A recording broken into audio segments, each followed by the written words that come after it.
Corruption is a lot more than stealing money. And that stealing money and diverting money is just a result, an effect of all these other things pervading society.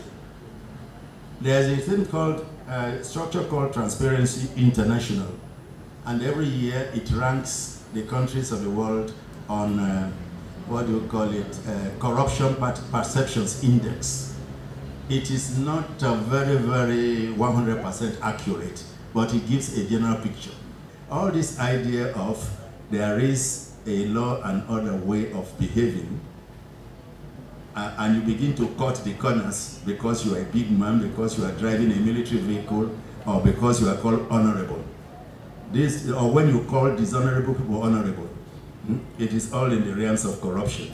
Because the country is corrupt, it reduces investment and productivity, and that lowers your income level and increases poverty level, and creates more corruption, and it becomes a vicious circle. Merit. October 1st, you wait and see the list of awardees of national honors, and you wonder whether they are being honored or being dishonored. So those who serve the country are not recognized, but mediocrity is shown as this. To government itself. This road is spoiled somewhere. Tomorrow the governor says, I'm going to fix it. Nobody has asked whether if you fix it, you'll be creating more problems with the stream down there. Whereas if you were thinking strategically, you would have thought, what will be the root cause of this? And what will be the most effective way of doing it? And how can I mobilize the resources so that what I do will be long-lasting?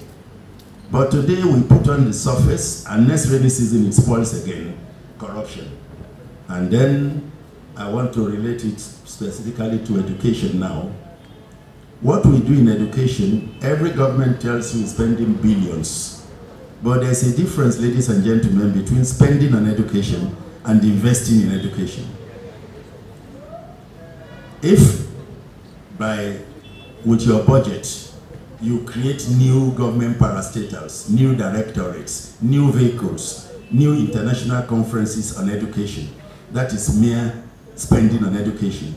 But if this money goes to where it should go, for teachers who are the game changers, to the homes of the children that should be the first school, to the materials the children will interact with so that their behavior changes in a positive sense. The infrastructure they use that is not, what do you call it? That is not the one you build today and tomorrow is blown up by the wind, and you spend more money inaugurating it than you spend in building it. You are merely, you are merely throwing money like that. But if you do this, if you invest, if you spend on these things, these aspects that have multiplier effects on the future of the children and the nation, you are investing in education. And since the nation is not investing in education and mere spending, the education system itself is corrupted. So the same thing with government and governance. The structure, the paraphernalia is government.